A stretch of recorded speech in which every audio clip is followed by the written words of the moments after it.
샬롬 샬롬 샬롬 샬롬. 하나님 사랑합니다. 여러분 주 안에서 사랑합니다. 고린도전서 4장 1절에서 5절 우리 함께 읽었어요. 판단하지 맙시다. 네, 자꾸 판단하게 되죠.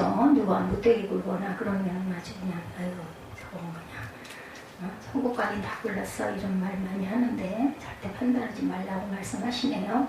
사람은 마땅히 우리를 그리스도의 일꾼이요 하나님의 비밀을 맡은 자로 여길지어다. 그리고 맡은 자들에게 구할 것은 충성이니라. 너희에게나 다른 사람에게나 판단받는 것이 내게는 매우 작은 일이라. 나도 나를 판단하지 아니하노니 내가 자책할 아무것도 깨달지 못하나 이로 말미암아 의롭다함을 얻지 못하노라. 다만 나를 심판하시기는 주시니라. 그러므로 때가 이르기 전 곧 주께서 오시기까지 아무것도 판단하지 말라. 그가 어둠에 감춘 것들을 드러내고 마음의 뜻을 나타내시리니 그때 각 사람에게 하나님으로부터 칭찬이 있으리라. 아멘. 바울은 고린도 교회 성도들에게 자신들을 하나님의 일꾼으로 여겨서 판단하지 말고 증거한 말씀대로 행할 것을 명하죠. 자신은 성도들의 영적인 아비로 그들을 사랑함으로 책방의 말씀을 기록함을 알리는 바울은 자신을 본받아 온전한 신앙의 길로 행할 것을 권면합니다. 사역자에 대한 성도의 자세, 그리스도의 일꾼이죠. 사역자들은 바울은 성도들에게 마땅히 자신들을 그리스도의 일꾼이요 하나님의 비밀을 맡은 자로 여겨라 라고 명하죠. 이런 명령은 두 가지 의미로 해석할 수 있는데 고린도 교회에 있었던 분쟁을 책망하면서 오직 그리스도 안에서 그 단아가 되어 파당을 없이 하라는 뜻, 그리스도의 일꾼이므로 복음 사역자들을 존경하고 그 권위를 인정하라는 의미입니다. 하나가 되라. 그리스도 안에서 우타예요. 하나가 되어 하나가 되어서 하당을 없이 하라는 뜻, 그리스도의 일꾼이므로 복음 사역자들을 존경하고 그 권위를 인정하라는 의미. 그리스도의 비밀이란 하나님께서 만세전부터 예비하신 구원의 비밀을 뜻합니다. 그러므로 성도들은 복음 사역자들이 증거하는 말씀을 사람의 말로 듣지 말고 오직 하나님의 계시의 말씀으로 믿어라. 직분을 맡았어요. 고린도전서 9장 17절에 보면 내가 내 자의로 이것을 행하면 상을 얻으려니와 내가 자의로 아니한다 할지라도 나는 사명을 받았노라. 직분을 맡았어요. 그죠? 받은 은혜대로 봉사해야 합니다. 베드로전서 4장 10절이죠. 각각 은사를 받은 대로 하나님이 여러 가지 은혜를 맡은 선한 청지기 같이 서로 봉사하라. 충성해야 할 맡은 자들이라고 2절에 말씀하고 있어요. 맡은 자들이 구할 것은 뭐라고요? 충성이다. 바울은 맡은 자들이 구할 것은 충성이다. 이는 복음을 맡은 자, 신실하게 그 사역을 감당하여야 함을 강조합니다. 하나님의 복음의 비밀을 맡은 자들은 복음 전파를 위해서 최선을 다하고자 자신의 모든 희생을 각오하고 있어야 한다. 그래서 예수께서 자기를 쫓는 자는 자기 목숨까지도 미워하고 자기 십자가를 져야 함을 말씀합니다. 바울은 복음 사역자들이 오직 하나님의 종으로 자신의 위치를 지키고 사명 감당을 위해 충성하는 것이 본분임을 밝힘으로써 성도들의 사역자들로 인해 파당을 치는 일을 금하게 합니다. 교회에서 타벌이 생기면 교회가 자라날 수가 없어요. 청지기는 책임이 있죠. 로마서 14장 4절입니다. 남의 하인을 비판하는 너는 누구냐? 그가 서 있는 것이나 넘어지는 것이 자기 주인에게 있으며 그가 세움을 받으니 이는 그를 세우시는 권능이 누구에게 주께 있습니다. 생명을 건 충성을 해야 합니다. 로마서 8장 36절에 기록된 바 우리가 종일주를 위하여 죽임을 당하게 되며 도살당할 양같이 여김을 받았나이다 함과 같으니라. 아무것도 비판하지 말라. 3절이죠. 네. 너희에게나 다른 사람에게나 판단받는 것이 내게는 매우 작은 일이라 나도 나를 판단하지 아니하노라 말씀합니다. 바울은 성도들에게 자신들의 판단하실 이는 오직 주밖에 없으므로 자신들을 판단하지 말라고 명합니다. 그리스도께서 재림하실 때 모든 사람의 세운 공력이 밝히 드러날 것이므로 성도와 사역자들을 판단하는 우를, 죄를 범치 말아라. 이는 고린도 교회 성도들이 각기 사역자들에 대한 판단을 통하여 파당을 지은 것을 경계한 것이죠. 성도는 복음 사역자들에 대하여 판단하는 자세가 아니라 하나님의 비밀을 맡은 자로 그 증거하는 말씀을 겸손하게 받아야 한다. 사역자들에 대한 판단은 하나님께서 행하실 것이기 때문이죠. 의로운 인생은 없어요. 욥기 9장 2절에 진실로 내가 이 일이 그런 줄 알거니와 인생에 어찌 하나님 앞에 의로우려 이럴 자가 없습니다. 하나님 앞에 설 자가 없어요. 시편 130편 3절이죠. 여호와의 주께서 죄악을 지켜보실진데 주여 누가 서리이까. 성도들의 본이 된 복음 사역자들, 본을 보인 바울과 아볼로 부분이 6절에 나옵니다. 본문은 1절에서 5절이지만 전체를 보고 있습니다. 예, 형제들아 내가 너희를 위하여 이 일에 나와 아볼로를 들어서 본을 보였으니 이는 너희로 하여금 기록된 말씀 밖으로 넘어가지 말라 한 것을 우리에게 배워서 서로 대적하여 교만한 마음을 가지지 말게 하려 합니다. 서로 본이 되어가지고 우리에게서 배워서 서로 대적하여 교만한 마음을 가지지 말아라. 교만한 마음과 서로 싸우면 안 되죠. 복음 사역자는 성도에게 복음의 진리를 증거할 뿐만 아니라 스스로 진리를 쫓아 행함으로 본을 보여야 할 의무가 있습니다. 그때 복음은 성도들의 삶 속에 열매를 풍성히 맺을 수 있는 것이다. 예수 그리스도께서도 스스로 겸손의 모습을 보이시면서 제자들에게 자신과 같이 서로 섬기며 사랑할 것을 교훈합니다. 서로를 판단하면 교만한 마음이 전제되어 있는데 이는 다른 사람에 비하여 자신을 의롭다는 의식과 함께 하나님의 고유 권한의 영역을 침범하는 것이 된다. 다른 사역자의 자세 디모데전서 3장 2절에 그러므로 감독은 책망할 것이 없으며 한 아내의 남편이 되며 절제하며 신중하며 단정하며 나그네를 대접하며 가르치기를 잘하며 깨끗게 합니다. 고린도서 7장 1절에 그런즉 사랑하는 자들아 이 약속을 가진 우리는 하나님을 두려워하는 가운데서 거룩함을 온전히 이루어 육과 영의 온갖 더러운 곳에서 자신을 깨끗하게 하자. 성도들의 교만을 책망합니다. 6절에 보면 나오죠. 내가 너희를 위하여 이 일에 나와 아볼로로 들어서 본을 보였으니 이는 너희로 하여금 기록된 말씀 밖에 넘어가지 말라 한 것을 우리에게서 배워 서로 대적하여 교만한 마음을 가지지 말라. 교만을 책망하죠. 그들 자신들의 신앙을 자랑하는데 바울은 그들의 모든 것이 하나님께서 은혜의 선물로 주신 것임에 불구하고 자신들로 말미암는 것처럼 자랑하는 교만한 행위를 질책합니다. 그들은 마치 자신들이 모든 것을 아는 것처럼 교만을 행하며 왕노릇을 해요. 바울은 성도들이 하나님 나라에서 왕노릇 하기를 원한다고 말하면서 그러기 위해서는 겸손하게 진리를 쫓아 행하여야 함을 강조합니다. 하나님의 주권적인 은혜로 구원을 얻은 성도는 아무것도 자랑할 것이 없고 오직 하나님의 복음에 합당하게 살아야 할 의무가 있어요. 교만은 곧 무지다. 고린도전서 5장 2절입니다. 그리하고도 너희가 오히려 교만하여져서 어찌하여 통한히 여기지 아니하고 그 일 행한 자를 너희 중에서 쫓아내지 아니하였느냐. 교만으로 말합니다. 시편 17편 10절에 그들의 마음은 기름에 잠겼으며 그들의 입은 교만하게 말하나이다. 낮아진 복음 사역자들을 10절에 보면 나옵니다. 우리는 그리스도 때문에 어리석으나 너희는 그리스도 안에서 지혜롭고 우리는 약하나 너희는 강하고 너희는 존귀하나 우리는 비천하여 하고 말하죠. 바로 이 시각까지 우리가 줄이고 목마르며 먹고 외워지며 정처가 없고 수고하여 친히 손으로 일을 하며 모욕을 당한즉 축복하고 박해를 받은즉 참고 비방을 받은즉 권면하니 우리가 지금까지 세상에 더러운 것과 만물의 찌꺼기같이 되었도다. 복음 사역자들은 복음을 증거하기 위해 줄이고 헐벗고 목마르고 매맞고 그죠? 정말 모욕을 당해서 축복하고 박해를 받고 참고 비방을 받은즉 그러면서도 권면하고 우리가 지금까지 세상에 더러운 것과 만물의 찌꺼기처럼 이렇게 더럽혀졌다라는 거예요. 정처갖고 수고하여 친히 손으로 일을 해요. 그들은 복음을 위해서 세상에서 가장 비천한 자리에 처합니다. 바울은 이러한 자신의 처지를 설명하므로 성도가 복음을 위하여 취하여야 할 자세가 자기를 주장하는 자세가 아니라 복음을 위하여 고난을 받아야 함을 교훈합니다. 비난을 받죠. 사도행전 17장 18절에 보면 바울이 비난을 받습니다. 어떤 에피쿠로스와 스토아 철학자들도 바울과 쟁론할세 어떤 사람은 이르되 이 말쟁이가 무슨 말을 하고자 하느냐 하고 어떤 사람은 이르되 이방 신들을 전하는 사람인가 보다 하니 이는 바울이 예수와 부활을 전하기 때문이라. 예수의 부활에 대해서 모르는 자는 그렇게 말할 수 있겠죠. 진리로 인한 핍박을 받습니다. 요한복음 15장 20절에 내가 너에게 종이 주인보다 더 크지 못하다 한 말을 기억하라. 사람이 나를 박해하였은즉 너희도 박해할 것이요 내 말을 지켰은즉 너희 말도 지킬 것이라 하는 말씀합니다. 성도들을 향한 바울의 책망과 권면이 14절에 증거되어 있어요. 내가 너희를 부끄럽게 하려고 이것을 쓰는 것이 아니라 오직 너희를 내 사랑하는 자녀같이 권하게 하는 것이라 이렇게 말하죠. 바울은 자신이 성도들을 부끄럽게 하려고 책망한 것이 아니라 그를 사랑하여 아비가 자녀를 훈계하듯이 하는 것이다. 바울은 그리스도 예수 안에서 자신이 성도들을 낳은 아비라고 말합니다. 이는 진정한 사랑으로 성도들을 가르치고 권면했음을 의미하죠. 성도들에게 자신을 아비라고 칭하면서 자신을 본받으라고 자신있게 말합니다.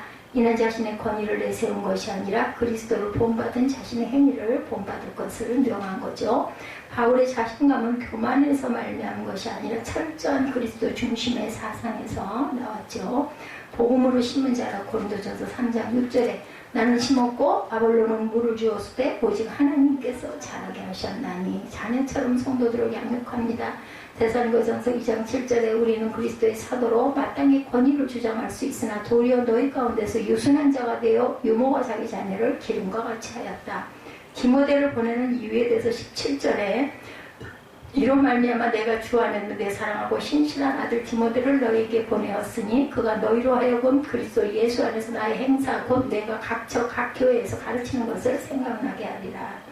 바울은 디모데를 고린도 교회에 보내는 목적에 대해서 밝히죠. 이는 그들로 하여금 그리스도 예수 안에서 자신의 행사 곧 자신이 각처 각 교회에서 가르치는 것을 생각나게 하기 위해서다. 바울은 자신이 고린도 교회를 방문하지 않을 것이라고 생각하여 교만하게 행하는 성도들에 대하여 경고하면서 하나님께서 허락하시면 자신이 친히 교회를 방문할 것임을 밝힙니다. 안위받게 하기 위함이라고 빌립보서 2장 19절에 내가 디모데를 속히 너에게 보내기를 주 안에서 바람은 너희의 사정을 알므로 안위를 받으려 하느니. 바울의 교훈을 받아요. 디모데후서 3장 10절이죠. 나의 교훈과 행실과 의향과 믿음과 오래 참음과 사랑과 인내와.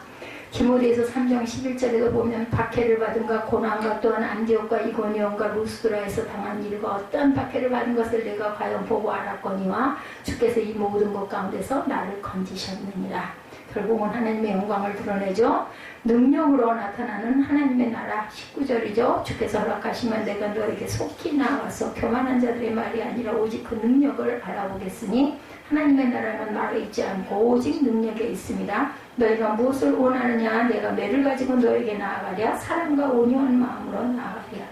사랑과 온유한 마음으로 나아갈 것을 원하겠죠. 성도들에게 매를 갖고 갈까 아니면 사랑과 온유한 마음으로 나갈 것인지를 물어요. 이는 그들에게 자신이 방문하기 전에 교만한 마음을 회개하여 겸손해질 것을 촉구합니다. 예수 그리스도에서 고린도전서 1장 24절에 오직 부르심을 받은 자들에게는 유대인이나 헬라인이나 그리스도는 하나님의 능력이요 하나님의 지혜니라. 능력의 성령이라고 고린도전서 2장 4절에 내 말과 내 전도함이 설득력 있는 지혜의 말로 아니하고 다만 성령의 나타나신가 능력으로 하였다 말씀하죠. 성도는 그리스도 안에서 겸손하게 행하여 다른 사람 특히 복음 사역자들을 판단치 말고 그리스도의 일꾼으로 마땅히 존경해야 할 자를 존경해야 한다. 또한 복음 사역자는 그리스도를 쫓아 행함으로 성도들의 본이 되어서 진리에 대한 확신과 권위를 가지고 복음을 증거해야 한다. 남을 판단하는 일 어렵지 않아요. 쉬워요. 그죠? 어느 대학의 졸업식장에서 있었던 일입니다. 학생들이 차례로 연단에 올라 졸업장을 받고 있는데 순서가 진행되는 것을 바라보던 한 축하객의 눈에 띄는 장면이 있었다고 그래요. 어느 학생이 한 손을 호주머니에 넣은 채 한 손으로 졸업장을 받고는 총장과 악수도 하지 않고 지나갔답니다. 그것을 본 그 사람은 혀를 찹니다. 세상 많이 변했군. 저렇게 건방진 학생이 있다니. 이 학교는 4년 동안 도대체 무엇을 가르쳤단 말인가. 그러자 옆에 있던 한 대학생이 말합니다. 아저씨 그게 아닙니다. 저분은 사고로 한 팔을 잃고 대신에 의술을 하고 4년 동안 학교를 다닌 학생입니다. 그러자 그 사람 얼굴을 붉히며 함부로 말한 것을 부끄러워했다고 해요. 손이 없어요. 그죠? 이렇게 우리는 섣불리 그리고 잘 모르면서 함부로 판단할 때가 많고 그걸로 또한 누군가는 상처를 받죠. 그러나 우리의 판단은 정확하게 맞을 때보다 빗나갈 때가 많아요. 이렇게 남을 쉽게 판단하는 것은 우리 자신이 남의 판단을 기대하기 때문입니다. 저 사람 똑똑해, 저 사람 유능해, 저 사람 훌륭해 이런 말을 듣고 싶어가지고 막 판단을 하는 거죠. 잘난 체를 해요. 오늘 교회 오시면서 제일 많이 신경 쓰신 것은 여러분 어떤 것입니까? 예배를 잘 드리기 위하여 기도하고 설교 본문을 미리 알아 그것을 묵상하면서 오셨습니까? 아니라면 혹시 뭘 입을까, 머리 모양은 어떻게 할까, 화장은 잘 되었나 못 되었나 등에 제일 많은 관심을 쏟지는 않았는지. 사실 교회에 올 때만 그런 것이 아니죠. 다른 모임에 가더라도 제일 많이 신경 쓰는 것은 다른 사람들이 나를 어떻게 볼까 하는 그런 부분들이 없지 않아 있습니다. 그게 또 나쁘지는 않아요. 적재적소에 우리가 온전하게 아주 대단히 잘은 아니지만 적당한 때는 다 줄 줄 알아야 되겠죠. 운동회 가면서 정장을 하고 가면 안 되고, 그리고 어떤 귀한 모임에 가면서 또한 등산복 차림을 하고 가면 안 되는 것처럼 교회 올 때도 하나님 보시기에 단정하고 깨끗하게 그렇게 정갈하게 자신을 단정할 필요는 당연히 있습니다. 교회 올 때 가장 예쁘게 하고 와야 되죠. 하나님이 나를 보시니까. 사람을 보이는 것보다는 하나님께 보이는 것을 우리가 아주 단정하고 예쁜 모습으로 보여야 되겠죠. 집에 있을 때야 화장도 않고 간편한 옷을 입고 있더라도 어디 간 다음에 제일 많은 시간을 들이고 신경 쓰는 것은 치장이죠. 남의 눈을 의식하기 때문입니다. 즉 다른 사람들에게 인정받고 싶다는 거죠. 이렇게 사람의 행동은 대부분 다른 사람으로부터 평가받고 인정받으려는 욕망에 의해서 결정이 됩니다. 사람들이 알아주고 칭찬해주면 잘하고 열심히 하지만 아무도 알아주지 않으면 평소에 잘하던 것도 하지 않는 것이 우리가 사람의 판단을 의식하고 있다는 것을 증거하죠. 이렇게 다른 사람이 나를 어떻게 볼까? 얘를 의식하니까 자신도 다른 사람을 쉽게 판단합니다. 신앙생활이란 사람을 의식하여 사람들에게 보이기 위함인가, 아니면 보이지 않는 하나님을 의식하여서 하나님께 보이기 위한 인가를 싸움. 이런 말씀을 오늘 우리가 함께 말씀을 나누는 것은 본문의 바울의 상황이 바울을 판단하는 고린도 성도들의 문제가 바로 이것이기 때문입니다. 판단에 흔들리지 말고 판단도 하지 말아야 되겠죠. 위대한 바울도 판단을 받았어요. 우리는 판단받는 것이 많은 사람들입니다. 그리고 판단하기도 잘합니다. 그렇죠. 외모만 봐도 그 사람에 대해서 많은 것을 알 수가 있어요. 그 사람 직업이 뭔지, 그죠? 어떤 일을 하고 있는지, 어느 정도 살고 있는지 알게 되죠. 그가 말하는 것을 몇 분만 들어도 그의 가치관이나 인생사에서 무엇이 중요한지도 알게 됩니다. 잠시라도 한 사람의 언행을 지켜보면 그의 생각이나 사고방식을 쉽게 알 수 있다는 거죠. 그렇지만 아무리 다른 사람을 판단하는 것이 어렵지 않은 일이라도 거룩한 성도는 피해야 합니다. 그런데도 고린도 성도들은 다른 사람을 판단하는데 아주 뛰어났어요. 3절에 보면 너희에게나 다른 사람에게나 판단받는 것이 내게는 매우 작은 일이라. 이것은 사도 바울이 고린도 교회에서 이리저러한 이유로 판단받고 있다는 것을 말해줍니다. 위대한 사도인 바울도 그의 판단의 대상이었다는 것. 바울을 지지하는 바울파로부터는 절대적인 인정과 지지를 받았겠지만 아볼로파나 베드로파 혹은 그리스도파로부터는 인정받지 못하고 판단을 받고 있었다는 거죠. 그러면 바울은 어떤 판단의 소리를 들었을까? 바울이 자주 들었던 말 중에 하나가 못생겼다였을 것입니다. 아주 못생겼다면서요? 키가 작고 대머리고 등이 굽은 사람이었다고 주장들을 합니다. 그런 외모와 그의 영성과 인격과 사역은 별개인데도 사람들의 판단은 그렇지가 않습니다. 목사도 잘생겨야지 못생긴 목사는 보는 순간 은혜가 떨어져.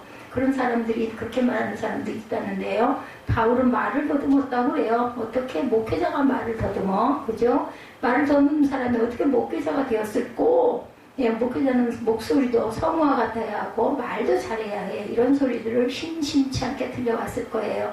바울에게는 또 육신의 질병도 있었죠. 목회자들은 사역자들이 아프면 종종 어떤 소리를 듣는지 아십니까? 그렇게 하나님을 믿는다고 말하고 주님의 능력을 설교하고 기도하라고 하면서 왜 정작 자기 병을 못 고쳐? 이런 말을 듣죠. 바울이 들었던 판단의 말 가운데 가정을 이루어보지도 못한 호레비가 인생을 알까? 그죠? 이런 판단도 받았을 겁니다. 지가 아내를 가져갔어? 아이를 길러갔어? 등의 말들을 들었을 거예요. 그뿐 아니죠. 신학과 목회적 입장에 대한 판단의 소리도 있었어요. 아볼로의 세련되고 도시적인 목회, 베드로의 유대적이고 열정적인 목회 등과 비교하면서 요 근래 들어 바울의 설교나 사역의 질이 좀 떨어지는 것 같지 않아? 우리 목회자들 이런 말 많이 듣죠. 목사님이 어째 좀 슬럼프에 빠진 것 같아. 왜 저렇게 기운이 없어? 맨날 하던 설교 똑같아. 맨날 들어도 똑같은 소리야. 이런 소리들 많이 하죠.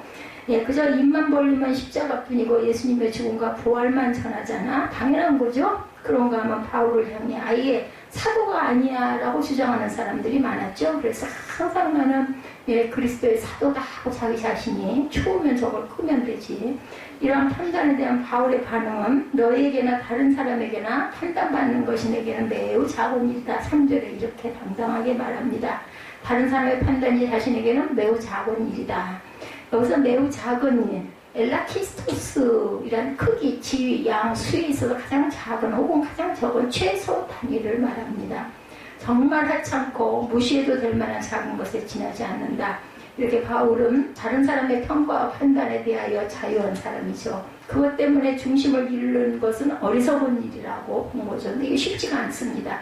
나아가서 그는 자기 스스로 판단하지도 않습니다. 나도 나를 판단하지 아니하노니 3절에 보면 그렇게 말하죠. 이 말은 아주 중요합니다. 우리는 다른 사람의 평가는 무시한다고 하면서도 스스로에 대해서 끊임없이 판단하기도 하죠. 나는 왜 이럴까? 원래 나는 이러지 않는데 어쩌다 내가 이 꼴이 되었을꼬? 이런 소리 많이 합니다. 나는 왜 저 사람들만도 못할까? 왜 사는 게 이 지경으로 맨날 가난할까? 왜 물질에 연연하고 물질에 빠져가지고 그거 하나를 극복을 못할까? 이런 생각 많이 하죠. 다른 사람의 판단도 상처가 되고 아픔이 되지만 스스로 판단하고 정죄하면 더 아프고 힘이 들어요. 그죠? 근데 바울 사도는 자신은 자기를 판단하지 않는다고 말해요. 내가 자책할 아무것도 깨달지 못한다. 4절에 보면 당당하게 말하죠. 자신을 판단하고 비판하고 책망하고 또 찾을 수가 없다. 정말 대단합니다. 바울이 예수를 믿고 주님의 말씀대로 완벽하게 살았기 때문에 자책할 것이 없다고 했겠는가? 그렇지 않죠. 날마다 중노라고 고백한 사람이에요. 고린도전서 15장 31절이죠. 그러니 왜 자책할 게 없겠느냐는 거죠. 그러나 그가 자신에 대한 판단을 보류한 이유는 자신을 비롯한 누구든 사람을 판단할 권세가 사람에게 있지 않다는 것을 알았기 때문입니다. 그러니 왜 자책할 것이 없겠나? 그러니 무슨 말을 하겠나? 왜 나를 내가 판단하겠냐는 거죠. 예, 사람을 판단할 권세를 가진 분은 오직 주님 한 분이다. 주님이 나를 어떻게 판단하실까가 중요하지 사람이 나를 어떻게 할까, 심지어는 나까지도 나를 판단하는 것은 하면 안 된다라는 생각을 하는 거죠. 탐난 자가 계시고 그가 곧 오실 것이라는 것입니다. 무슨 말이에요? 예, 바울은 4절 하반절에 다만 나를 심판하실 주신이라고 고백하죠. 다른 사람도 여러분 자신도 여러분을 판단할 수가 없다는 거예요. 그걸 판단할 분은 오직 주님 한 분뿐이다. 판단의 권세는 주님께 있어요. 야고보서 4장 11, 2절에 형제들아 서로 비방하지 말라. 형제를 비방하는 자나 형제를 판단하는 자는 곧 율법을 비방하고 율법을 판단하는 것이다. 내가 만일 율법을 판단하면 율법의 준행자가 아니요 재판관이로다. 입법자와 재판관은 오직 한 분이시니 능히 구원하기도 하시며 멸하기도 하시느니라. 너는 누구이기에 이웃을 판단하느냐? 성도를 비방하거나 판단한다면 그것은 하나님의 최고의 법인 사랑의 법을 위반하는 것이고 그 법 위 즉 입법자와 재판권의 자리에 앉은 행위가 된다. 그리고 그것은 하나님을 정면으로 대항하는 행위고 하나님의 자리를 강탈하는 행위와 같다고 야고보 사도는 말합니다. 로마서 14장 4절은 남의 하인을 비판하는 너는 누구냐? 그러죠? 그가 서 있는 것이나 넘어지는 것이 자기 주인에게 있음에 저가 세움을 받으리니 이는 그를 세우시는 권능이 주께 있습니다. 이렇게 말씀합니다. 사람은 모두 다 하나님의 종이고 주인은 오직 하나님 한 분뿐이다. 그러므로 감히 종에 불과한 우리가, 피조물에 불과한 우리가, 아무 능력도 없는 우리가 하나님 노릇을 하는 교만에 빠져서는 안 된다는 거죠. 남을 판단한다는 것은 내가 하나님이 하시는 일을 대신하니까 하나님 노릇을 한다는 겁니다. 즉 판단은 우리의 몫이 아니라 전적으로 하나님의 몫이라는 거죠. 저와 여러분이 해야 할 일은 다른 사람이 법을 잘 준행하는지 아닌지를 지켜보는 것이 아니라 그저 하나님의 법을 준행하는 것뿐이라는 겁니다. 예, 물론 사람의 판단을 무시해도 좋다는 말은 아니에요. 남들이 바라보는 건 남들 눈에 보이는 내 모습도 느끼고 볼 줄 알아야 합니다. 그렇지만 오늘 본문에서의 바울의 구도는 사람의 판단, 그것이 부정적인 것이든 긍정적인 것이든 하나님의 관점을 잃어버리게 만드는 것이 될 수 있다는 것을 말하라는 거죠. 사람은 절대로 하나님의 관점에 설 수가 없다. 그리고 사람은 절대로 객관적일 수 없고 따라서 정확할 수도 없다.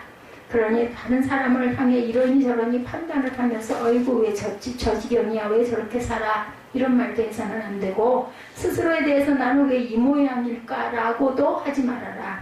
모든 것을 정확하고 엄격하게 판단하실 분은 오직 주님이시다. 그리고 때가 이르면 그가 감추인 것을 드러내고 마음의 뜻을 나타내실 것이다. 5절에 말씀하죠. 어둠에 감추인 것들을 드러내고 마음의 뜻을 나타내시니 그때 각 사람에게 하나님으로부터의 칭찬이 있으리라 말씀하죠. 다시 말하면 최후 판단자이신 주님이 곧 오신다는 것이고 그날에 모든 것이 밝혀질 것이다. 그러므로 다른 사람이든 자신이든 그저 참아주고 기다리기만 하면 그 모든 것이 드러나고 밝혀질 것이기 때문에 굳이 저와 여러분이 나서서 심판자의 자리에 설 필요가 없다는 것을 기억하라는 거죠. 판단자는 주님이시다. 그리고 그가 곧 오실 것이다. 내가 누군지를 알면 남의 판단에 흔들리지를 않아요. 그죠?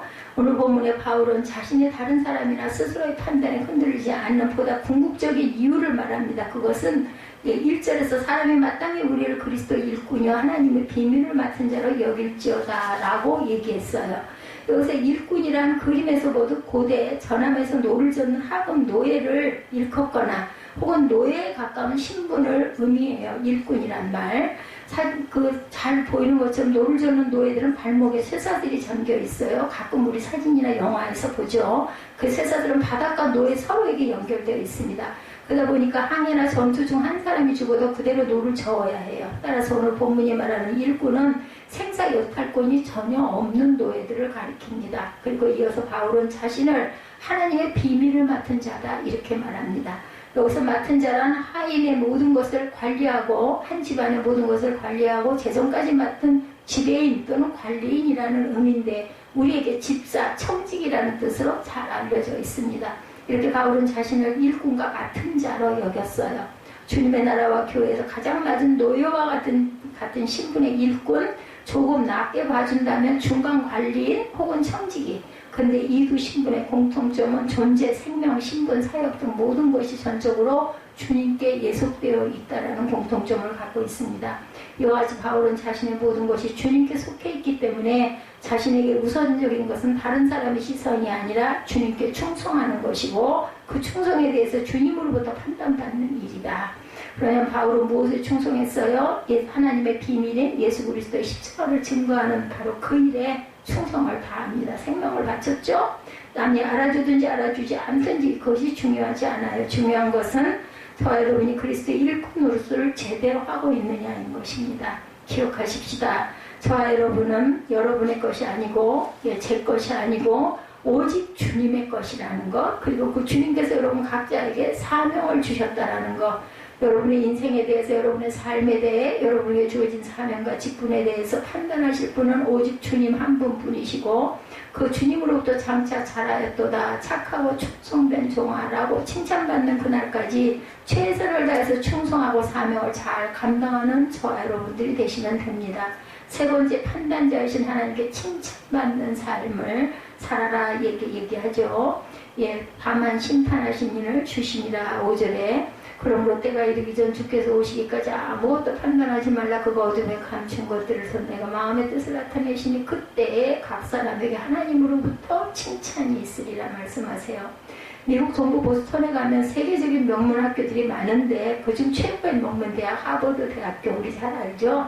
이름을 잘 알아요. 뭐 다른 걸 잘 아는 게 아니라 그리고 영화나 이런 그 드라마를 통해서 그 학교 내에 이런 그 전경이나 그 내부를 좀 봤을 뿐입니다. 하버드 대학 정문에 사람을 외모로 판단하지 말라는 글귀가 붙어 있다고 합니다. 대학 정문에 이 글귀가 붙은 특별한 사연이 있었는데 어느 날 한 쌍의 노부부가 하버드 대학을 찾아와 총장을 만나겠다고 했다고 그래요.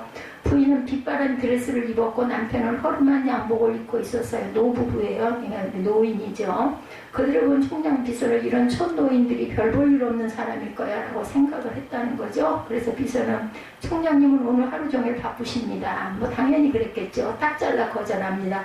근데 그들은 그러면 기다리겠다라고 그 머물러 있는 거야. 얼른 가지 않고. 그래서 비서는 조금 있다 가겠거니 하고 두었는데 그들은 몇 시간을 계속 기다렸고 그 모습에 비서는 그만 당황하고 맙니다. 결국 총장실에 있던 총장에게 잠깐만 만나주시면 갈 것입니다 라고 말을 전합니다. 총장은 그런 노인을 만나는 것이 시간 낭비고 두 노인의 행색이 총장과 총장실의 품위를 떨어뜨리는 것이라고 여기서 화가 났지만 말이 못해서 할 수 없이 허락을 했다고 그러죠. 총장을 만나자 부인이 먼저 말을 꺼냅니다. 저희에게는 하버드에 1년을 다닌 아들이 하나 있었는데 그 애는 하버드를 무척 사랑했고 여기에서 생활에 무척이나 행복해했습니다. 그런데 1년 전 사고로 세상을 떠났습니다. 그래서 제 남편과 저는 캠퍼스 내에 그 애를 위한 기념물을 하나 세웠으면 합니다. 그 말을 들은 총장은 놀라는 척합니다. 그렇지만 이내 퉁명스럽게 말합니다. 부인, 우리 하버드에 다니다 죽은 사람 모두를 위해 동상을 세울 수는 없습니다. 그렇다면 이곳은 이미 공동묘지로 보이겠죠. 그러자 부인은 동상을 세우려는 것이 아닙니다. 우리 전 하버드에 건물을 하나 기증하면 좋겠다는 생각을 했습니다. 이 말을 들은 총장은 눈을 굴리며 두 사람이 낡은 옷을 위아래로 훑어보면서 소리를 높입니다. 건물이라고요? 건물 하나의 비용이 얼마나 되는지 알고는 하는 말입니까? 현재 하버드에 세워져 있는 건물들은 모두 750만 달러가 넘습니다. 그 말을 듣는 부인이 잠시 침묵하자 총장은 속으로 기뻐합니다. 이제 이 사람들은 보낼 수 있겠구나. 그때 부인이 남편에게로 얼굴을 돌리더니 조용히 말합니다. 대학교를 하나 설립하는데 비용이 그것밖에 안 드는가 보죠? 그러지 말고 우리가 대학을 하나 세웁시다. 그 말을 들은 남편도 고개를 끄덕입니다. 그렇게 하고 곧바로 일어나 하버드 대학을 떠납니다. 그들은 고향에 돌아와 재산을 처분해서 캘리포니아의 팔로 알토 자기들의 이름을 딴 대학을 설립합니다. 그 대학이 바로 학부 입학 성적으로 미국 대학 2위인 스탠포드 대학이었다고 합니다. 스탠포드 대학교가 설립되던 날 하버드 대학교의 총장이 축하를 하기 위해서 왔다가 스탠포드 대학교가 세워진 사연을 알게 돼요. 그 순간 그는 자신이 사람을 외모로 취한 결과 얼마나 엄청난 손해를 받는지를 깨달았다고 그러죠. 그래서 학교에 돌아와 정문에 큼지막한 글씨를 새긴 비를 하나 세웠어요. 외모로 사람을 취하지 말라. 예. 역시 사람을 쉽게 함부로 판단하는 일을 금하는 거죠. 그리고 자기 자신에 대해서도 쉽게 판단하지 말아야 된다. 우리 자신도. 왜 그렇게 해야 한다고요? 나와 그리고 그의 인생, 그의 사역을 판단하실 권세와 자격을 가진 분은 오직 하나님 한 분이기 때문이다. 따라서 우리가 사람을 판단하고 심판하는 것은 하나님의 자리에 서는 거예요. 하나님의 자리를 강탈하는 행위입니다. 그렇다면 우리가 할 수 있는 것은 그리스도의 일꾼이고 하나님의 비밀을 맡은 자로 죽도록 충성하는 일뿐이죠. 예, 만약 저와 여러분이 다른 사람이 먼저 보이고 그들을 판단하는 일을 먼저 한다면 여러분 지금 죽도록 충성하지 않는다라는 증거입니다. 내가 주님의 나라와 교회의 일꾼이고 맡은 자로서의 직분에 충성한다면 다른 사람을 볼 시간이 별로 없다라는 겁니다. 그러므로 저와 여러분의 가장 우선적인 일은 여러분을 일꾼으로 부르시고 여러분에게 일을 맡기신 주님의 판단을 기다리는 거죠. 그러므로 다른 사람이든 자신이든 판단하려 들지 말자. 우리가 하나님의 일을 그저 뺏어 하는 거예요. 예, 오직 충성. 그것이 오늘 저와 여러분을 향한 주님의 뜻이라는 것. 두 번째로 여러분들이 해야 할 일은 판단이 아닌 사랑을 해야 합니다. 용납하고 용서하고 사랑하고 참아주고 기다리는 것입니다. 그러면 장차 주님의 그 사람을 판단하실 것이고 무엇보다 참아주고 기다린 여러분을 칭찬하실 것이죠. 그날을 칭찬받기 위하여 판단한 일을 금하는 저와 여러분이 되시기를 바랍니다. 판단 그것은 어떤 모양이라도 버려야 합니다. 그리고 저와 여러분이 택할 수 있는 것은 주님을 향해서는 충성하는 것이고 다른 사람을 향해서는 사랑뿐이라는 것을 잊지 말고 기억하시는 저와 여러분들이 되시기를 주님의 이름으로 축복합니다. 우리 4장 말씀 21절까지 한번 천천히 교독하시고 예배를 찬양하고 가시고 축도로 예배를 마치도록 하죠.